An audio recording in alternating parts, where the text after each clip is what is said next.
मेरी जर्नी तो ऐसी है कि अगर आप इस पे एक पिक्चर बनाना चाहे तो वो पिक्चर भी बन सकती है। Asian bench press power lifting प्रतियोगिता में दीपक शर्मा वानसू का चयन हुआ है। मेरा एक एक्सीडेंट हुआ, ये हाथ खत्म हो गया था, इसकी नब्ज खत्म हो गई थी। मैं आज 185 किलो की बेंच प्रेस करता हूँ और वहाँ से मैं आज गोल्ड मेडल तक पहुँचा। गोल्ड मेडल जीतना क्या सच में मुश्किल है? हमारी जान निकलती है हर दिन, तब ये मेडल आता है। गवर्नमेंट का सपोर्ट रहता है या नहीं रहता? आपको जब मेडल चाहिए होता है, जब ओलंपिक आते हैं, जब आप रोते हैं, तब याद करें सीखो। मैं मेरे लिए नहीं खेल रहा, ये मेडल जो आएगा वो एक देश के लिए आएगा। जब ओलंपिक मेडल जीतकर हॉकी प्लेयर हवाई जहाज के लिए इंतजार करते हैं, कोई इनको पहचान ही नहीं रहा था। और हमारे यहाँ छोटी सी ये रील बनाने वाली गायिकाओं को लोग जानते हैं। सर मैं क्वेश्चन स्टार्ट करने से पहले मेरे कुछ ऐसे ना माइंड में रहता है कि जब स्पोर्ट्स की बात आती है तो सबसे पहले आता है कि गोल्ड मेडल को लेकर के ना, तो गोल्ड मेडल जीतना क्या सच में मुश्किल है? देखिए, सबसे बड़ी चीज होती है कि आप किस स्तर पे खेल रहे हैं। भाई अगर आप इंटरनेशनल लेवल पे खेल रहे हैं तो ये बहुत ज्यादा बड़ा टास्क है, मतलब बड़ा नहीं, बहुत ज्यादा बड़ा। गोल्ड मेडल वैसे भी कोई भी हो, किसी भी लेवल का हो। हम जब स्कूल में पढ़ते तो हम मॉनिटर बनते थे, तो वो भी बड़ी बात थी उस समय के लिए। आज की बात करें तो मैं आज की परिप्रेक्ष्य में बात करूं जहां मैं गेम खेल रहा हूं, और इंटरनेशनल लेवल पे आप जब कोई भी टूर्नामेंट खेलने जाते हैं, ओलंपिक गोल्ड सपना होता है किसी भी व्यक्ति का। मतलब अगर आपने ओलंपिक में गोल्ड मेडल जीता है, आपकी 7 पीढ़ियों में आपने वो काम कर दिया जो आपने किसी ने नहीं किया। पूरी जिंदगी लोग याद रखेंगे, 7 पीढ़ियों तक याद रखेंगे। टफ तो है। टफ नहीं, बहुत ज्यादा टफ है, बहुत ज़्यादा tough। बहुत बड़ी तपस्या करनी पड़ती है जब जाके आता है। क्या आपकी जर्नी में भी स्पोर्ट्स पर्सन रहती है, देखिए जो अदर स्पोर्ट पर्सन है उनको कंपेयर करिए, आपने किसी को भी देखा है तो सेम जर्नी रहती है या से कुछ अलग है आपका उस जर्नी में? बहुत कुछ अलग है, बहुत ज्यादा अलग है। अगर मैं बोलूँ तो मेरी जर्नी तो ऐसी है कि अगर आप इस पे एक पिक्चर बनाना चाहे तो वो पिक्चर भी बन सकती है। क्योंकि वैसे भी ज्यादातर अगर आप देखेंगे स्टोरी जो बनी जाती है, वो कुछ ना कुछ ऐसी चीजें होती हैं जो अलग हटके होती हैं। मेरी लाइफ में भी बहुत बड़ा मतलब कि मैं एक बास्केटबॉल का नेशनल लेवल का प्लेयर रहा हूँ, और आज मैं इंटरनेशनल प्लेयर जिसकी वजह से मैं जाना जाता हूँ, वो मेरा गेम है पावर लिफ्टिंग। तो ये जो मेरा गेम है, ये बिल्कुल एक्सीडेंटली मेरे लाइफ में आया, और जब आया तो मेरे कुछ हेल्थ इश्यूज से उसकी वजह से आया। मेरा एक एक्सीडेंट हुआ, उस एक्सीडेंट में मुझे रिहैब करने के लिए, मेरे ये एक्सीडेंट में ये हाथ खत्म हो गया था, इसकी नब्ज खत्म हो गई थी। और जब नब्ज खत्म हो गई तो डॉक्टर के अकॉर्डिंग उनका ये कहना था कि अब कभी भी ये जो हाथ है, ये कभी भी सही नहीं होगा, खड़ा नहीं होगा। उनकी लैंग्वेज में 80% नब्ज खत्म हो गई थी, और उसको रिहैब करने के लिए मैंने जिम जाना स्टार्ट किया, फिजियो के पास जाना स्टार्ट किया। वहीं से कहीं मेरे माइंड में इस गेम के लिए लगाव स्टार्ट हुआ। मेरे एक कोच थे, अश्वनी खंडेलवाल। सबसे पहले उन्होंने मेरी प्रतिभा को पहचाना। उन्होंने कहा, यार दीपक भाई आप बहुत अच्छा लिफ्टिंग करते हो। फिर मेरे साथ ही मेरे संग जो खेलते थे उसमें एक ललित जी हैं, ललित खंडेलवाल, उन्होंने मेरे साथ स्टार्ट किया, और वो मेरे संग मेहनत करते रहे। और आज जैसे जैसे मैं आगे बढ़ा तो मेरे कोच हैं, जो इंटरनेशनल कोच हैं, आशीष जैमन, उन्होंने मुझे सही मायने में मेरे पॉलिश करी, और पॉलिश करके आज एक ऐसा लेवल, जिस जगह से डॉक्टर ने ये कह दिया था कि ये हाथ कभी सही नहीं होगा, मैं आज 185 किलो की बेंच प्रेस करता हूँ। ये मिरेकल है मेरे लिए भी, और जो मेरे को सुनेंगे या देखेंगे उनके लिए भी। क्योंकि ये गेम मेरे लिए था ही नहीं, मैंने सिर्फ रिहैब करने के लिए लिया। लेकिन प्रैक्टिस करते करते करते करते पहले तो 1 साल में ये हाथ सही हुआ, उसके बाद धीरे धीरे धीरे कभी 100, फिर 120, 30, और आज 5 साल में मैं इस लेवल पे पहुंच गया, जो कि मेरे परिवार का एक सपना था कि ये हाथ सही हो जाए, इसके लिए मैं जिम जाऊं। और वहां से मैं आज गोल्ड मेडल तक पहुंचा, जो अब मेरा सपना है। कोशिश मेरी है कि अभी जो मैं 7 तारीख को जा रहा हूँ हांगकांग, वहां से गोल्ड मेडल लेकर आऊँ। लास्ट ईयर मैंने किर्गिस्तान में सिल्वर मेडल जीता था। तो ये बहुत बड़ी जर्नी है। और ये कि कहाँ शुरू होते, जहाँ लोग करते कि डीमोटिवेट होकर कि वहाँ अपनी लाइफ को एंड करना स्टार्ट करते हैं, वहाँ से आपने शुरुआत करके पूरा गेम चेंज कर दिया। बिल्कुल, यही खिलाड़ी की पहचान है। वही है। इस पूरे जर्नी में या फिर आपकी, जैसे आप जो फील्ड में हैं, तो गवर्नमेंट का सपोर्ट रहता है या नहीं रहता? बिल्कुल गवर्नमेंट का सपोर्ट रहता है, लेकिन एक लेवल के बाद आता है। वैसे तो किसी भी गेम को डिस्ट्रिक्ट लेवल से लेकर आप नेशनल लेवल या इंटरनेशनल लेवल पे जाते हैं, गवर्नमेंट की बॉडी बनी हुई है, वो आपको सपोर्ट करती है, इसमें कोई शक नहीं। लेकिन आप जब खेलना स्टार्ट करते हैं तो वो एक आपका खुद का शौक कह सकते हैं, पैशन कह सकते हैं। बट उसके बाद जैसे-जैसे आप किसी भी स्तर तक पहुँचते हैं, गवर्नमेंट का सपोर्ट रहता है। मेरे उस क्वेश्चन का आपने जवाब पहले दे दिया, फिर भी मैं क्वेश्चन पुट अप करूँगी कि सबसे पहले हमें ये बताइए कि आपकी जर्नी कहाँ से शुरू हुई? तो आपने मुझे बताया है कि आपका एक एक्सीडेंट हुआ था, उससे आपका ये जो लेफ्ट हैंड है, वो काम करना बंद कर लिया। उसके बाद आपने ये जर्नी स्टार्ट करी, है ना? बिल्कुल। उसमें कुछ ऐसा था कि पावर लिफ्टिंग में एंट्री तो हो गई है, पर इसको इस तरीके से कंटिन्यू करने का वो मोटिवेशन, वो चीज़ कहाँ से डेवलप हुई थी? एक्चुअली जब मैंने स्टार्ट किया रिहैब करना, तो शुरुआत में मुझे बड़ी दिक्कत आई जो होनी भी थी, क्योंकि एक चीज़ जो बिल्कुल आपकी 0% पे आ गई, वो लगभग भई उनके अकॉर्डिंग, डॉक्टर्स के अकॉर्डिंग ये लगभग 15 से 20% ही मेरे हाथ में नब्ज़ रह गई थी। तो टिपिकल टास्क था, बट धीरे-धीरे जब ये सही होने लगा, तो कहीं न कहीं मेरे अंदर भी एक कॉन्फिडेंस बिल्डअप हुआ और वहाँ से मुझे लगा कि यार ये मैं सही कर सकता हूँ। और जैसे-जैसे मेरे साथ वालों ने जैसे मुझे बोला कि यार आप बहुत अच्छा कर रहे हो, तो कहीं न कहीं मन में एक चीज़ जगी कि यार इसको बेस्ट किया जाए। किया जा सके। और जब पहला टूर्नामेंट खेला था, तब तक ये नहीं मालूम था कि ऐसा कर पाऊँगा। लेकिन जब पहले कहते हैं ना कि पहला आपका कोई मेडल आता है, टूर्नामेंट पहले तो ऐसे ही खेलते हैं कि ठीक है यार, करके देखते हैं। मेरे लिए कोई उस समय मेडल जीतने के लिए नहीं खेला था। मैं सिर्फ़ ये कि हाँ, चलो एक एटलीस्ट लगातार कुछ करेंगे तो अच्छा बना रहेगा। और वहीं से जब मेडल आना स्टार्ट हुए, तो हर दिन एक नई इतिहास अपने लिए लिखना स्टार्ट किया, जो अब लिखते जा रहे हैं। तो आपको मैंने जैसे आपके पुराने वीडियोस भी देखे हैं, आपको मैं इंस्टाग्राम पे भी मैं स्क्रॉल कर रही थी, देखा था कि आप एक मोटिवेशन स्पीकर के तौर पे भी बहुत जाने जाते हैं। उसके साथ-साथ में एक आप प्रोफेशनल पावर लिफ्टर भी है, तो दोनों को बैलेंस करना या फिर दोनों को एक कंबाइन करके अगर आप अपना एक प्रोसेस बताएँ तो किस तरीके से मैनेज कर पाएँगे इसको? देखिए क्या है कि जर्नी जब स्टार्ट हुई थी, लाइफ़ की जर्नी, तो मैं मोटिवेशनल स्पीकर था।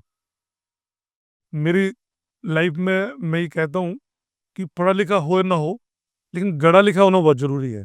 गढ़ा लिखा से मतलब बताइए मुझे? गला लिखाने से मतलब ये है कि आपके जो आपने किया है, आपके जो एक्सपीरियंसेस हैं, आपके जो अनुभव हैं, वो ज़िंदगी की सबसे बड़ी पूँजी होती है। कहते हैं ना, अनुभव विहीन आदमी कुछ भी नहीं कर सकता। अनुभव से बड़ी कोई चीज़ नहीं है। और जब वो अनुभव आपके काम आते हैं, तो आपकी पढ़ाई भी आपके लिए बहुत कुछ नहीं कर पाती। वो अनुभव आपको बहुत ऊँचा ले जाते हैं। तो वही चीज़ मेरे लिए काम कर रही है।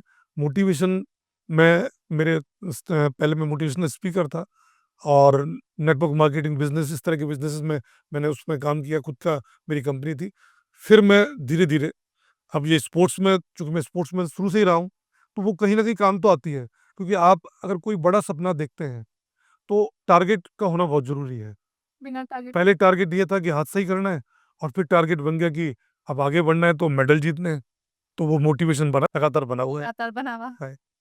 जैसे सभी स्पोर्ट्स में से ना पावर लिफ्टिंग एक टफ स्पोर्ट्स है, तो ना उसके लिए क्या-क्या करना पड़ता है अगर किसी पर्सन को अगर इसमें जाना भी चाहे तो? क्या माइंडसेट से स्टार्ट करे उस चीज़ को लेकर के? पावर गेम कोई भी हो, पावर गेम लाइक कुश्ती, पावर लिफ्टिंग, वेट लिफ्टिंग, आज की तारीख में और भी बहुत सारी चीज़ें आ गई हैं, जितने भी आपको बीच में रोकना मुझे अच्छा नहीं लगा, फिर भी बस पावर लिफ्टिंग आपने बोला है ना कि वेट लिफ्टिंग और पावर लिफ्टिंग दोनों अलग-अलग है या एक सिमिलर है? नहीं, थोड़ा बहुत चेंजेज़ है। तब हाँ, चेंजेज़ हैं। पावर लिफ्टिंग थोड़ा अलग गेम है, पर लगभग जितने भी ये जो गेम है, ये पावर गेम है। आयरन गेम हम कह सकते हैं, जो भी लोहे से खेले जा रहे हैं, वो सारे गेम हैं। तो इस गेम में थोड़ा तो अलग है और इन सब चीज़ों में आपको करना जो है वो यही है कि अगर आप इसमें आते हैं, तो आपको यहाँ अपनी जो कहते हैं कि बेस्ट जो आपकी पावर है, उसको आपको निकालना है और उसमें लगाना है, तो धीरे-धीरे सब चीज़ें हो जाती हैं। आपका जो पहला कॉम्पिटिशन था ना, तो उसमें आप कितना नर्वस थे? और फिर उसके बाद में फर्स्ट वाला अगर हम बात करें, इसके बाद अभी जब आपने सिल्वर लिया था, तो उसमें नर्वसनेस का क्या रेशियो रहा था? जो फर्स्ट कॉम्पिटिशन था, उसमें नर्वसनेस था या अभी भी आपको नर्वसनेस होती है? इसमें कोई शक नहीं कि पहला जो गेम था, उसमें नर्वसनेस थी। जो पहला इंटरनेशनल मेडल जीता, क्योंकि आप अपनी कंट्री के लिए जब खेलते हैं, तो कहीं न कहीं दिमाग में एक चीज़ सेट होती है कि मुझे अपनी कंट्री के लिए मेडल लेकर आना है। और चूँकि पहली बार आप कहीं जाते हैं बाहर, तो एटमॉस्फेयर और सारी कॉम्पिटिशन, वहाँ का सब कुछ देखने के बाद ये लगता है कि यार कहीं कोई चूक हुई, तो वो मेरे लिए नहीं चूक होगी, मेरी कंट्री के लिए भी मेडल की चूक हो जाएगी। तो थोड़ा-सा डर रहता है। पर जब हम उतरते हैं, तब वो दिमाग से सब चीज़ें खत्म हो जाती हैं, फिर दिमाग में सिर्फ और सिर्फ टारगेट रहता है। तो फिर वो ऑटोमेटिकली मतलब कि वो 10-15 मिनट का एक टाइम जिसे आप बोल सकते हैं, उसके बाद टारगेट, और फिर वो चीज़ें खत्म हो जाती हैं, बस स्टार्ट होना चाहिए। स्टार्ट होना चाहिए। और अब वो चीज़ें नो डाउट कि ओवरकम हो चुकी हैं, क्योंकि अब तो ये है कि एक्सपीरियंसेस हो चुके हैं, इसलिए। तो अब इतना बड़ा नहीं है। अब नर्वसनेस होती है बट इतना हाँ, नहीं होता। अब ये है कि Practice। अब लगता है कि भई ठीक है, सिल्वर तो आई है, तो गोल्ड के लिए लड़ाई लड़नी है, ये एक दिमाग में रहता है, ये चीज़ें। तो सबसे बड़ी अचीवमेंट क्या थी लाइक अगर स्पोर्ट में इस कंटिन्यू से पढ़े तो?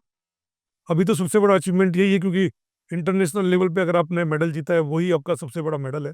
वो लास्ट ईयर जो मैंने एशियन चैंपियनशिप में जीता है, सिल्वर मेडल, वो सबसे बड़ा अचीवमेंट है। जब आप सिल्वर लेकर आए थे, राजस्थान को रिप्रेजेंट किया था आपने, इंडिया का नाम किया था, उसके बाद जब वापस आप रिटर्न आए अपने फील्ड में आए तो क्या एक्सपीरियंस रहा था? क्या चेंजेस आपके सामने आए उसके बाद में? एक पहले दीपक शर्मा जी गए थे चैंपियनशिप के लिए और जब अचीव करके आए, सिल्वर लेकर आए तो उसके बाद क्या रहा आपका माहौल? काफ़ी बड़े चेंजेस मैंने देखे हैं। आज मुझे लोग रिकॉग्नाइज़ करने लगे हैं। आज कहीं न कहीं ये जो गेम से मैंने जो नाम बनाया है, उसमें आम लोग भी जानने लगे हैं, और एक मन में जो अपना खुद का भी सेल्फ कॉन्फिडेंस है, वो बहुत बिल्ड हुआ है। और सबसे बड़ी बात, अब ऐसा लगता है कि अब मैं कुछ कर रहा हूँ देश के लिए भी। अपने लिए तो मैं पहले जी रहा था, कर रहा था, लेकिन अब जब मेडल के लिए लड़ाई लड़ते हैं, तो लगता है कि देश के लिए भी कुछ कर रहा हूँ, अपने राजस्थान के लिए भी कुछ कर रहा हूँ। अब जैसे मुझे अंदर से ये फ़ील आ रहा है कि अब जो मेडल लाऊँगा, वो मेरे लिए नहीं लाना, मुझे राजस्थान के लिए लाना है, मुझे देश के लिए लाना है। तो ये जो एक भावना है, तो कहीं अपने को जोड़ती है देश के प्रति, एक स्वाभिमान की लड़ाई, सम्मान की लड़ाई, तो ये बहुत बड़ी चीज़ होती है, जो अंदर से पैदा होती है। हाँ। क्योंकि यही। एक सिल्वर लाने के बाद में एक और रिस्पॉन्सिबिलिटी बढ़ जाती है कि सबकी उम्मीदें हो जाती है कि नहीं हुँ। सर अगर सिल्वर लाए हैं तो गोल्ड तो हमारे पास अब आ ही जाएगा। मेरे साथ ऐसे बहुत लोग जुड़े हुए हैं। मैं जो मेरे बिज़नेसेस है, उसमें हमारी धनवी फैमिली है, वो फैमिली मेरे संग कंटिन्यू संवाद में रहती है लगातार। उनका एक ही कहना है कि सर गोल्ड लाना है, भैया गोल्ड लाना है। अब पूरी फैमिली या जो भी हमारे जूनियर्स है, सबका एक ही चीज़ कि भैया गोल्ड लेके आना है। तो ये टच करके हाँ, मैनिफेस्ट मतलब अभी आप देखिए जो नवरात्रे चल रहे हैं, बहुत सारे लोगों ने नवरात्रे किए मेरे इस गोल्ड के लिए। मतलब कितनी बड़ी चीज़ है कि मैं खेल रहा हूँ, नवरात्रे वो कर रहे हैं, इसलिए कि सिर्फ़ गोल्ड लाना है। तो इतने लोग जुड़ गए हैं, तो ये ऐसा लगता है कि मेरे अकेले की लड़ाई नहीं है, ये बहुत सारे लोगों की लड़ाई है। तो ये अपने आप को बड़ा मतलब अंदर से अच्छा फ़ील कराती है, प्राउड फ़ील कराती है। भी लगता है कि हाँ। हाँ अब रिस्पॉन्सिबिलिटी भी लगती है ना करना प्राउड भी है कि हाँ हमें ये करना है। क्या आपको लगता है कि आपने अपनी लाइफ में स्ट्रगल किया है पूरी चीज़ को लेकर के? देखिए, आप कोई भी अचीवमेंट लेते हैं, वो अचीवमेंट कभी भी विदाउट स्ट्रगल नहीं आता। अगर आप कहते हैं ना कि हम लोग आईसीयू में कभी कोई मरीज़ जब भर्ती होता है, तो वहाँ वो चलती रहती है हार्ट बीट। तो जब तक वो हार्ट बीट में लाइन ऐसे और ऐसे चलती है, तब तक हम ये मानते हैं इंसान ज़िंदा है। और जैसे ही वो लाइन सीधी हो जाती है, तो हमें पता लग जाता है कि आदमी चला गया। सेम चीज़ ये है, आपकी ज़िंदगी की भी वो लाइन है। अगर आपने स्ट्रगल नहीं किया है, तो आप कहीं नहीं पहुँचेंगे। आप पहुँचेंगे भी, तो कहीं न कहीं आपको एक बड़ा धक्का फिर लगेगा, क्योंकि आपने सीखा नहीं है कुछ भी। हाँ। वो सीख, failureship is the key of the success. जो कहते हैं ना कि अगर आपने फेलियरशिप नहीं देखी है, तो वो आपको कभी और बड़ी फेलियर से सामना कराएगी। तो बेटर ये है कि वो आप सीख रहे हैं। तो यही जो चीज़ है स्ट्रगल, वो आपको आती है और आएगी, और वो आपकी ज़िंदगी का अभिन्न अंग है। उसी से सीखना है, उसी से आगे बढ़ना है। और मैंने भी अपनी लाइफ में स्ट्रगल किया है, और बहुत स्ट्रगल्स किए हैं। आज मैं जहाँ खड़ा हूँ, वो विदाउट स्ट्रगल पॉसिबल ही नहीं है। और अगर कोई भी व्यक्ति सफल अगर है, तो वो स्ट्रगल के साथ ही है, और इसीलिए वो सफल भी है। हाँ, वही है। देखिए स्पोर्ट्समैन की लाइफ में ना कितनी इंजरीज़ हो जाती है एक ड्रीम को कंप्लीट करने के लिए। अगर एक वो ड्रीम लेके चलता है कि ये मेरा टारगेट है तो उसको पूरा करने में उनको कितनी इंजरीज़ हो जाती है। Physically and mentally. सच्ची बात तो ये है कि दोनों ही चीज़ें झेलनी पड़ती हैं। और मैं बात करूँ अगर पावर गेम की, तो पावर गेम में तो ये हमारा एक अभिन्न हिस्सा है। हमें ज़िंदगी जीनी है, हमें मान चुके हैं, हमें इंजरीज़ के साथ जीना है। इंजरी के साथ ही साथ ही जीना है, क्योंकि हमारे हर दिन हमारे जो टारगेट्स हैं वो बड़े होते हैं। एक व्यक्ति जो स्वस्थ है, जिसका दिमाग स्वस्थ है, वो हर समय आगे बढ़ने की सोचता है। हमारे टारगेट हमारे चैलेंजेस हर दिन बड़े होते जाते हैं। भाई मेरी अगर पहली बेंच 160 की है तो मैं 180 करूँगा, 200 करूँगा। अगर उसको बढ़ाना है तो आपके शरीर को चैलेंज देना पड़ेगा, आपकी बॉडी को चैलेंज देना है। तो आपके टीयर, टेंडर्स आपके आने ही आने हैं। और डॉक्टर्स का ये कहना है कि सर भई जो चीज़ मशीन तो आप है नहीं, तो अगर आप मशीन नहीं है, तो जो चीज़ आपकी आपकी हेल्थ के साथ है, तो वो तो दिक्कत करेगी क्योंकि आपके शरीर में आप कोई ऐसी चीज़ आगे नहीं आए। आप अगर जब आगे बढ़ रहे हैं, तो थोड़ा-थोड़ा दर्द तो झेलना पड़ेगा और वो हमारे शरीर का हिस्सा बन गया है। तो ये आता ही आता है और मेंटली की बात करें फिजिकल के साथ, फिजिकल तो आएगी ही आएगी, जो मेरी लाइफ में मैंने मान लिया है, होना ही है और सभी के साथ है, कितना भी जूनियर हो, कितना भी सीनियर हो। अब मेंटली तो वो चीज़ें आप जब कुछ करते हैं, तो आपको मजबूत बन के ही रहना पड़ता है क्योंकि जब ये जो इंजरीज़ आती हैं, ये कई बार आपको वीक कर देती हैं क्योंकि आपको लगता है यार कहीं ऐसा ना हो कि मैं कुछ ऐसा खो दूँ, जो मेरा परमानेंट मेरी लाइफ में मुझे नुकसान कर दे। कई बार बहुत बड़ी-बड़ी इंजरी हो जाती है। तो वो कई बार लोगों के साथ फिजिकल चैलेंज पूरी लाइफ के लिए हो जाते हैं। पर उस समय आपको थोड़ा मजबूत बन के रहना होता है कि यार ये मेरी लाइफ का पार्ट है, मैं स्पोर्ट्स कर रहा हूँ, पावर गेम खेल रहा हूँ, तो कोई दिक्कत नहीं। और अच्छे कोचेज़ के साथ अगर आप सारी चीज़ें कर रहे हो, अच्छे इक्विपमेंट के साथ कर रहे हो, साथ में तो चीज़ें टाली जा सकती हैं, कोई आपको दिक्कत तो इशू हो जाता है। हाँ। सो एज़ अ स्पोर्ट्समैन आप अपनी वर्क लाइफ को कैसे बैलेंस करते हैं? देखिए, मैं इसमें सही बताऊँ तो कोई भी व्यक्ति है, वर्क लाइफ को मैनेज करना आज जैसे मैं शादीशुदा हूँ, मेरी वाइफ़ है। बहुत कुछ जो मेरी वर्क लाइफ को मैनेज कर रही है, उसमें उनका बहुत बड़ा रोल है। मैं मेरे बिज़नेस को चला रहा हूँ, मेरा बिज़नेस कंस्ट्रक्शन का है, चूँकि वो बिज़नेस ऐसा है कि उसको एक टीम के साथ करते हैं, तो वो टीम उसको सँभालती है। पर इसके अलावा वर्क लाइफ में और भी बहुत सारी चीज़ें आती हैं। परिवार है, उस परिवार को मैनेज करने में सबसे बड़ा रोल जो है, आज मैं 2-2 महीने 15-15 दिन बाहर जाता हूँ इसके लिए, अपने स्पोर्ट्स के लिए। पूरा जो है, इसका पूरा श्रेय जाता है मेरी वाइफ़ को, वो पूरा सँभालती हैं। बच्चे भी को पता है पापा खेलेंगे, पापा को जाना है, तो वो जो टाइम है अगर हमको नहीं दे पा रहे हैं, तो वो बच्चे और जो फैमिली है, वो इस चीज़ को सफ़र करती है। लेकिन उनके चेहरे पे उनके कभी ये चीज़ नहीं दिखती कि ये जो हमें वो टाइम नहीं दे पा रहे हैं या हम जो इस चीज़ को झेल रहे हैं कि भई आज कि भई मेरे हस्बैंड मुझे समय नहीं दे रहे हैं, वो काम कर रहे हैं, स्पोर्ट्स कर रहे हैं, तो या वो एक्स्ट्रा जो लोड ले रहे हैं, उसको कभी भी शो नहीं करते। तो उनका बहुत बड़ा रोल है इस चीज़ के लिए, उस अपने वर्क लाइफ बैलेंस को तो आपकी जो मिसेज़ है उन्होंने पूरा सँभाल रखा है, पूरा तो सवाल है। स्ट्रेस नहीं है इस चीज़ को मुझे बिल्कुल स्ट्रेस नहीं है, ये बिल्कुल इसका पूरा श्रेय मेरी वाइफ़ को जाता है। Very good sir. आप पहले मतलब बहुत कम होते हैं जो कि इस तरीके से एप्रिसिएशन भी देते हैं, इन सारी छोटी-छोटी चीज़ें बहुत मैटर कर जाती हैं। देखिए यार, आपका कहते हैं ना कि पार्टनरशिप है ये तो। अब हमारे संस्कार में बताया गया अर्धांगिनी है, अब लोग कितना निभाते हैं, कितना चलाते हैं, वो अलग बात है। मेरी वाइफ़ वो पूरा रोल पूरी तरह से 200% कर रही है, मुझे कोई तकलीफ़ नहीं है, बहुत अच्छे से। जैसे ना अभी गाँव या छोटे-छोटे शहरों के भी जो है अपना नाम इस तरीके से फ़ील्ड में या स्पोर्ट्स में करना चाहते हैं, तो उनके लिए आप क्या टिप देंगे सर? टिप या अभी इससे दे या कुछ ऐसा जब वो स्टार्ट करें तो वो कहाँ से शुरुआत भी करें अपनी उस चीज़ को लेकर के? देखिए क्या होता है जी, अभी तो गवर्नमेंट हमारी काफ़ी कुछ कर रही है। जब से बीजेपी में नरेंद्र मोदी जी की सरकार है, हमारे जो प्रधानमंत्री हैं, वो खुद गेम्स को बहुत लाइक करते हैं। मैंने देखा भी है, मतलब कि इवन जो लोग जब भी कोई ओलंपिक में टीम जाती है या एशियन कंट्री में टीम जाती है, तो खुद वो उसको सी ऑफ करते हैं, एप्रिशिएट करते हैं, खिलाड़ियों से मिलते हैं। खिलाड़ियों में बहुत मोटिवेशन आता है उस चीज़ से। इसके अलावा और भी जो गवर्नमेंट्स हैं, गवर्नमेंट बॉडी काफ़ी स्पोर्ट्स को मतलब ग्रास रूट लेवल पे बढ़ा रही है। हाँ। पार्टिसिपेशन से खेलो इंडिया जैसे प्रोग्राम्स आ गए हैं, तो वो ग्रास रूट लेवल पे सांसद खेलो प्रोग्राम अभी जैसे जयपुर के अंदर ही हमारी जो सांसद हैं मंजू शर्मा जी, मंजू दीदी, वो अभी जब मैं उनसे मिला, उन्होंने कहा कि दीपक जैसे ही लौट के आओगे, तो अभी जयपुर में गेम्स होंगे, सांसद उसके कोटे से, उसमें आपको पूरी तरह से पार्टिसिपेट करना है, आपको देखना है।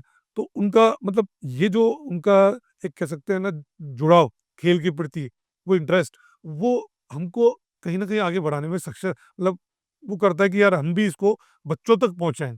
उनका ये कहना है कि भई दीपक आपको देखना है या और खिलाड़ियों को जोड़ती हैं, तो ये सब चीज़ें अब ग्रास रूट लेवल पे सरकारें कर रही हैं। गवर्नमेंट स्टार्ट कर चुकी है उस लेवल पे लेकर के कि तो यूथ अगर स्टार्ट करता है ना उतना स्ट्रगल फेस नहीं करना पड़ेगा जितना कि आपने करा है क्योंकि उस टाइम में इतनी गवर्नमेंट एक्टिव नहीं थी इन सब चीज़ों को लेकर के। ना तो गवर्नमेंट एक्टिव थी पहले और ना ही पेरेंट्स एक्टिव थे।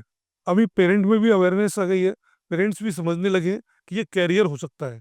पहले इसको कैरियर के तौर पे माना ही नहीं जाता था। मुझे याद है मेरे पेरेंट्स मेरी पिटाई किया करते थे कि तू खेलने चाहता है यार, है ना? उनको लगता था कि भाई ये इंजीनियर बने, डॉक्टर बने, ये जनरली थॉट होती थी। आजकल आजकल के पेरेंट्स ये जानते हैं कि भैया कैरियर बन सकता है इस बच्चे का, तो उसको वो स्पोर्ट्स में डालते हैं, अकेडमी में भेजते हैं, पैसा लगाते हैं। और ये बहुत बड़ा चेंज है। इससे अवेयरनेस जो आई है, बहुत बड़ा चेंज होने लगा है। और फिर गवर्नमेंट भी अब कहीं न कहीं खिलाड़ियों को भाई जॉब्स के अंदर और भी कई तरीके से प्रमोट करती हैं। लाइक हर स्पोर्ट्समैन के फ्यूचर गोल्स क्या होते हैं? मेडल लाना, रिकॉर्ड्स बनाना या फिर और भी कुछ स्पोर्ट्स लेके करते हैं? देखिए, सपना तो सभी का पहला तो यही होता है कि किसी भी चीज़ में अगर हम एंट्रेंस करें, किसी भी फील्ड में, तो उसके बेस्ट पे जाना। और उसका बेस्ट वही होता है कि कहता है रिज़ल्ट ही आपका ये दिखाता है कि आपने क्या किया था। और वो रिज़ल्ट है आपका मेडल, आपका कोई भी अचीवमेंट। तो पहली चीज़ वही होती है। लेकिन फिर उसके साथ-साथ बहुत सारी चीज़ें जुड़ जाती हैं, लाइक सोशल कोच भी जुड़ जाते हैं। जैसे-जैसे वो बड़े होने लगते हैं गेम में और उनके अचीवमेंट आने लगते हैं, तो उनका जैसे मेरा आज सपना है कि भई मैं अकेला अगर इस चीज़ से अगर कुछ बना रहा हूँ मेरा नाम, तो बहुत सारे खिलाड़ी और निकलें। कल इंडिया को और ऐसे खिलाड़ी पैदा हों, जो मेडल ला कर दें। तो वो धीरे-धीरे सोशल कोच में जुड़ने फर्स्ट लगता है। ऑफ ऑल का भी ये फिर वहाँ से रहता है। बिल्कुल, रिकॉर्ड बनने के बाद अपने ही रिकॉर्ड को ब्रेक्स कर ब्रेक करना हो जाता है। बिल्कुल। इस फील्ड में लिए रियल सक्सेस ये है कि जो फ्यूचर गोल जो मैनिफेस्टेशन आपने करते हैं कि मेडल ले लिया, रिकॉर्ड्स बना लिए और उसके बाद सोशल कॉज में जुड़ गए। तो सोशल कॉज सिर्फ आप एक अपने स्टेट लेवल पे ही चाहते हो या फिर आप वर्ल्ड वाइड इसको एक्सप्लोरेशन में भी जाना चाहेंगे इससे? It is all depend on कि जो हमें जहाँ ले जाना चाहे, जिसको हमारी ज़रूरत हो और हमारा जहाँ उपयोग हो सके। क्योंकि उस फ़ील्ड के बारे में हम नहीं जानते। हम हमारे स्पोर्ट्स से कैसे मदद कर सकते हैं किसी की भी, हम उसके लिए हर लेवल पे तैयार हैं। कोई किसी भी लेवल पे हमसे हेल्प चाहिए, जो हमारे लायक है, हमें कहीं भी ले जाए, हम खड़े हैं उसके लिए। क्योंकि हम सिर्फ़ अब प्रॉपर्टी हमारे घर की नहीं है। भाई आफ्टर ऑल ये मेडल, ये नाम किसने दिया है? जो नाम या मेडल ये सरकार का है या जो देश का है, इसके लिए हम हर तरह से तैयार हैं। हम सैनिक तो है नहीं, लेकिन अगर हम सैनिक की तरह अगर कहीं देश के काम आ सकें, समाज के काम आ सकें, तो हम ज़रूर करने को तैयार हैं। डेफिनेटली। सर आपका जैसे चयन हुआ है international Asian bench power lifting में जहाँ आप जाने वाले हैं, तो उसके लिए आप थोड़ा-सा ऑडियंस को बताएँ ताकि उनको पता चले और वो आपको बहुत ज़्यादा सपोर्ट करें, ताकि आप जब गोल्ड लेकर आएँ तो भीड़ और लंबी हो जाए आपके लिए। एक चीज़ मैं ज़रूर चाहूँगा, क्योंकि ज़माना सोशल मीडिया का है और सोशल मीडिया के अकॉर्डिंग भई जैसे क्रिकेट एक ऐसा गेम है जिसको हर आम आदमी जानता है और सही मायने में ये एक पीड़ा भी है जो मैं बता रहा हूँ। मैं आज एक लास्ट ईयर में कैप्टन था इंडियन टीम का और कैप्टन होने के बाद भी सच्चाई ये है कि अगर मैं बाई चांस ट्रेन में अगर सफ़र कर रहा हूँ, तो मुझे ये बताना पड़ेगा कि मैं पावर लिफ्टिंग इंडियन टीम का कैप्टन हूँ। मैंने लास्ट ईयर एशियन चैंपियनशिप में सिल्वर मेडल जीता है, तब भी कोई रिकॉग्नाइजेशन नहीं है। और ये सिर्फ मेरा दर्द नहीं है। वो ओवरऑल सारे स्पोर्ट्स में ही मैं आपको बताऊं कि अभी लास्ट टाइम ओलंपिक जो ब्रॉन्ज मेडल जीता था हॉकी टीम ने, ओलंपिक कोई छोटा मोटा क्राइटेरिया नहीं है, एक बड़ा नाम है। ओलंपिक से बड़ा कोई मेडल नहीं है। जब ओलंपिक मेडल जीतकर, ब्रॉन्ज मेडल जीतकर हॉकी प्लेयर जब वहाँ खड़ा था आपके हवाई जहाज के लिए इंतजार कर, तो कोई उनको पहचान ही नहीं रहा था। और हमारे यहाँ छोटी सी ये रील बनाने वाली गायिकाओं को लोग जानते हैं, है ना? उन जबकि वो जैसे भी हैं, उनको लोग जानते हैं, पहचानते हैं। और उस खिलाड़ी को मतलब कि उसकी पीड़ा थी कि मुझे कोई जान ही नहीं रहा। एक क्रिकेट खिलाड़ी सिर्फ अगर वो नेशनल लेवल पे भी खेल लिया है, स्टेट लेवल पे भी खेल लिया है, उसे लोग जानते हैं। लेकिन और किसी भी स्पोर्ट्स में, किसी भी, मैं सिर्फ मेरे गेम की बात नहीं कर रहा, क्रिकेट को छोड़ दें, तो आज भी देश में उसे अपने बारे में ये बताना पड़ता है कि मैं कि मैं इस फील्ड का इतना बड़ा खिलाड़ी हूँ। ये बहुत बड़ी पीड़ा है और इसके कारण भी सिर्फ हम ही हैं। वही है क्योंकि एक ही एक स्पोर्ट को लेकर के हमें जो पीढ़ी दर पीढ़ी चली आ रही है कि क्रिकेट ही हमने बना लिया है, उसी को लेकर के जो इतना क्रेज़ है, वही आगे चलता जा रहा है। हम चाहते तो हैं, जब ओलंपिक आते हैं, जब एशियाड आते हैं, तो हम सब चाहते हैं हमारे देश में मेडल टली बढ़े। हम देखते हैं कि यार अमेरिका के इतने मेडल, चाइना के इतने मेडल, लेकिन सच्चाई ये है कि हमने इसके लिए क्या किया? हम भी तो भई 150 करोड़ जनसंख्या में हम इसका एक पार्ट हैं। तो क्यों ना हम उन खिलाड़ियों को एनकरेज करें, उनके लिए तालियाँ बजाएँ, उनके लिए कुछ करें। हालात ये है कि क्रिकेट को देखने के लिए कल मैं एक टूर्नामेंट में एज़ अ चीफ गेस्ट था, बास्केटबॉल के टूर्नामेंट में। और वहाँ भी बात चल रही थी कि वो स्प्रिंगडेल स्कूल है मानसरोवर में, और रोड के ऊपर ही था वो मैच, फाइनल मैच था। वो मैच को देखने में के लिए मुश्किल से शायद 100 सवा 100 लोग होंगे, और वही क्रिकेट का मैच होता तो 1000 पब्लिक कम से कम होती वहाँ। पूरी पब्लिक भीड़ होती वहाँ ऊपर और स्टेज पे लग जाता है कि मतलब मैच हो रहा है। मैच हो रहा है तो तो खिलाड़ियों को एनकरेजमेंट कैसे मिला, उत्साह कैसे बढ़े। आप लोग जो भी लोग इसको सुनेंगे वो सभी लोग इसके उत्तरदायित्व को माने कि आप लोगों का इसमें एक रोल है। भाई आप लोग जैसे अभी भाई मेरे मिलने जुलने वाले या जो मुझे जानते हैं या नहीं भी जानते हैं, मैं देश के लिए खेल रहा हूँ, मैं मेरे लिए नहीं खेल रहा। ये मेडल जो आएगा वो एक देश के लिए आएगा। जब देश के लिए मेडल आएगा तो क्यों ना आप उसको, भाई आपका खुद का सबका एक स्टेटस होता है, आप स्टेटस पे बहुत सारी चीजें डालते हैं, उस पर डालें, सोशल मीडिया में फेसबुक इंस्टाग्राम पे डालें और उसको हाईलाइट करें। मुझे नहीं, सबको करें, इस स्पोर्ट को एक-एक लाइक, एक-एक शेयर जो है सबको करें। आज इस पॉडकास्ट को देख रहे हैं, इस पॉडकास्ट के माध्यम से इन्होंने इतना बड़ा ज्वलंत मुद्दा उठाया। इस पॉडकास्ट को ज्यादा से ज्यादा लोगों तक पहुंचाएं और पहुंचाकर उन लोगों को ये जगाएं कि भैया गेम सिर्फ क्रिकेट ही नहीं है।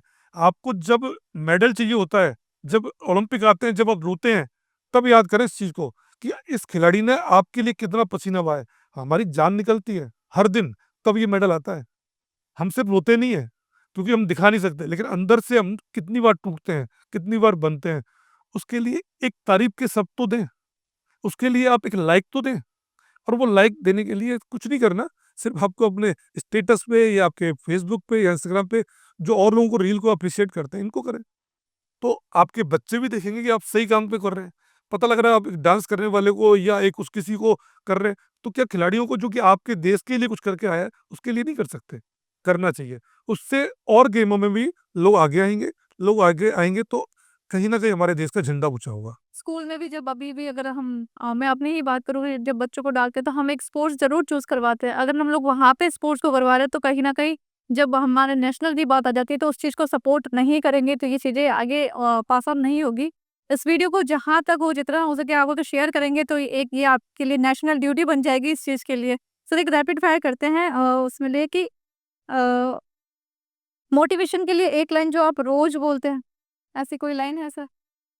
मैं मेरा जनरल थॉट है, मैं ये जो मैंने बोला भी था, failureship is the key of the success. मैंने ये पढ़ा भी था सर आपके एक मोटिवेशन वीडियो में कि सक्सेस की सबसे खास बात ये होती है कि वो मेहनत करने वालों पर ही फिदा हो जाती है। राइट आपके यूट्यूब चैनल में होंगे वो एक लाइन मैं और अक्सर बोलता हूँ, सही निर्णय अनुभव से आते हैं और अनुभव गलत निर्णय लेने से आता है। बेस्ट लाइन है सर। आपकी कि कोई भी अनुभव आप लेंगे तो पहले उसमें आपको वही आप एक दूसरे से मिलता है। भाई कोई भी अनुभव कब आएगा, जब आप उसमें फेल होंगे या आप हारेंगे। वही अनुभव आपको आगे बढ़ाने में काम आता है। तो सही निर्णय आते अनुभव सही है, पर अनुभव कहाँ से आता है? वो गलत निर्णय लेने से आता है। वैसे आता है। एक हैबिट जो सबको अपनानी चाहिए। स्पोर्ट्स करना चाहिए जरूर जिंदगी में, अपने लिए वक्त निकालना चाहिए, क्योंकि पहला सुख निरोगी का है, पर इसे मानना भी चाहिए। हाँ, बस बोलने में आता है सर। बोलने वाला है, करता कोई नहीं। ऐसा कोई नहीं है। मोटिवेशन ज़्यादा किससे है? फेलियर या फिर लाइक अचीवमेंट से? फेलियर से। फेलियर से। अगर लाइफ दोबारा से स्टार्ट करनी हो दीपक शर्मा बांसु को तो वो कहाँ से स्टार्ट करेंगे? मैं तो मेरी लाइफ से फुल संतुष्ट हूँ, और ऊपर वाले ने मुझे महाकाल की कृपा से सब कुछ, जैसे कहते हैं कि कोई स्टोरी लिखी जा रही है, वो स्टोरी बिल्कुल पिक्चर की तरह से ही चल रही है। अप एंड डाउन जो आए लाइफ में, वो भी मुझे बहुत कुछ सिखा कर गए। और आज भाई जनता का भी प्यार मिल रहा है, सबका प्यार मिल रहा है। ये जो लाइफ है, इसमें मैं सही कहूँ तो मुझे स्पोर्ट्समैन बनना था, और वो मैं बन गया। और शुरू से ही सपना भी था, तो सही चल रहा है सब कुछ, वही बनना चाहूँगा। जिसको बनना चाहते थे वही कहीं न कहीं से घूम फिरा के आई बट वही लेकर आई जहाँ जाना चाहते थे। जाना चाहता था। तो आपकी ये जो जर्नी रही है पूरी उसमें आप अपना रोल मॉडल किसको मानते हैं? लाइक उनके बिना ये जर्नी शायद इतनी सक्सेसफुल नहीं होती, वो कौन है? देखिए, सबसे पहली जो चीज़ है वो तो है मेरा बाबा महाकाल, क्योंकि उनके बिना, उनकी ताकत के बिना मैं कुछ भी नहीं था। क्योंकि जब वो साथ जुड़े, उनका आशीर्वाद मिला, तभी मेरी ये जर्नी स्टार्ट हुई। और उसके बाद मेरा ये मानना है कि कहीं न कहीं हमारे पेरेंट्स, जो आज मेरी मतलब इस दुनिया में नहीं है, उनका भी कहीं न कहीं वो ऊपर से देख रहे हैं, मुझे सक्सेस होते हुए, उनका बहुत बड़ा रोल है। और फिर कहीं न कहीं जैसे अश्विनी खंडेलवाल जो मेरे संग सबसे पहले उन्होंने देखा कि यार मैं कर सकता हूँ, उन्होंने स्टार्ट करवाया मुझे। ललित मेरा छोटे भाई की तरह है, उसने मुझे लगातार मेरी इस यात्रा में साथ दिया और फिर कहीं न कहीं मुझे जो पॉलिश कराया, आज जो इंटरनेशनल लेवल पे मैं पहुँच गया हूँ, उसका बहुत बड़ा जो रोल है, वो आशीष जैमन का है। उसी की जो जिम है, आशीष जैमन मेरे छोटे भाई की तरह है, वहीं मैं ये प्रैक्टिस करता हूँ और बहुत सारे लोगों का ये सवाल भी होता है कि मैं 10 किलोमीटर दूर जाके प्रैक्टिस क्यों करता हूँ?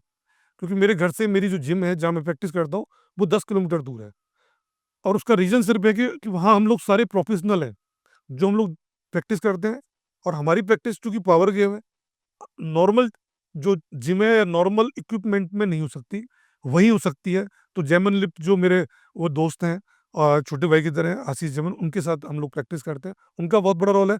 फिर मैंने बताया आपको मेरी वाइफ़ जिनको मैं भूल ही नहीं सकता। इसके साथ-साथ मेरा एक परिवार है, जो परिवार मेरे लिए बहुत बड़ा है। किसी भी आप जब भी कभी रील देखेंगे तो दिख जाएगा, धनवी परिवार। मेरा धनवी परिवार जो मुझे बहुत आशीर्वाद, ब्लेसिंग्स, प्यार लुटाता है और उनका बहुत बड़ा रोल है। मेरे जूनियर्स हैं, 2-3 जूनियर्स तो ऐसे हैं जो हर समय, क्योंकि हमारा गेम ही ऐसा है, इसमें कभी रोल नीचे गिर जाए, कब कुछ हो जाए, हादसा हो जाए, तैयार खड़े रहते हैं। एक जीतू है, एक योगी हैं, दोनों ऐसे बेचारे छोटे भाई की तरह कि भैया आगे बढ़ो। तो ये सब और फिर मेरा बेटा ध्रुव और मेरी बेटी दिशु, क्योंकि उनका भी बहुत बड़ा रोल है। बेचारे मेरी कमी को कभी भी ये उजागर नहीं होने देते। अदरवाइज़ जनरली होता है कि पेरेंट्स के मन में आ ही जाता है कि बच्चे उदास हो रहे हैं तो कहीं अपना गेम छोड़ें या कुछ करें और फिर सारा मेरा ये जो सर्किल है, तो ये सब लोग हैं मेरी इस जर्नी में। वही एक सर जब फैमिली बहुत स्ट्रांगली आपको एक किसी चीज़ के लिए बढ़ाती है ना, तो समाज, सोसाइटी सभी उस चीज़ को लेकर के करते हैं कि नहीं, बंदा कुछ कर रहा है तो सभी धीरे-धीरे आपके साथ जुड़ने लग जाते हैं। पर स्ट्रगल वाले पार्ट में जितना फैमिली, जितने फ्रेंड्स सपोर्ट करते हैं, वहीं से शुरुआत होती है। वो आपका जो नींव है वही बहुत स्ट्रांगली पकड़ के रखा हुआ है। उसी ने आपको बहुत मजबूत रहा कि जब हम घर बनाते हैं तो नींव मजबूत होती है, तो आपकी नींव इतनी मजबूत है कि आप जितना आगे बढ़ा सकते हैं, उस बिल्डिंग को बढ़ा सकते हैं। इसमें कोई शक नहीं अंजलि, क्योंकि सच्चाई यही है कि आप कहते हैं परिवार ही आपकी ताकत है और ये परिवार सारा मिल-जुल के, आपके दोस्त, आपका सर्किल, ये सारे लोग मिल के ही मुझे वो ताकत देते हैं, जिससे मुझे कोई तकलीफ नहीं है और इनसे बहुत कुछ सीखने को और ताकत मिलती है मुझे। दोस्तों, आज का पॉडकास्ट यही हम समाप्त करते हैं। दीपक जी की कहानी ने हमें एक बार फिर से ये याद दिला दिया कि रियल सक्सेस तभी मिलती है जब हम हाल को भी अपना गुरु बना लेते हैं और सपनों के पीछे पूरे जुनून के साथ भागते रहते हैं। और सभी से एक छोटी सी गुजारिश है कि अगर आपको ये एपिसोड या ये पॉडकास्ट अच्छा लगा हो तो आप लाइक करें और वीडियो को ज्यादा से ज्यादा लोगों के साथ, फैमिली के साथ, फ्रेंड्स के साथ शेयर करें। एक-एक लाइक, एक-एक शेयर दीपक जी के लिए एक इंस्पिरेशन, एक मोटिवेशन का काम करेगा, ताकि इस बार राजस्थान के लिए ये जब गोल्ड मेडल लेकर आए तो उनको आप सभी का बहुत सारा प्यार मिल पाए। अगली बार मिलेंगे फिर एक नए गेस्ट के साथ में, नए सफर और एक नए मोटिवेशन के साथ में। तब तक के लिए अपने सपनों पर विश्वास रखें और खुद पर हमेशा पॉजिटिविटी और मोटिवेट करते रहे। जय हिंद।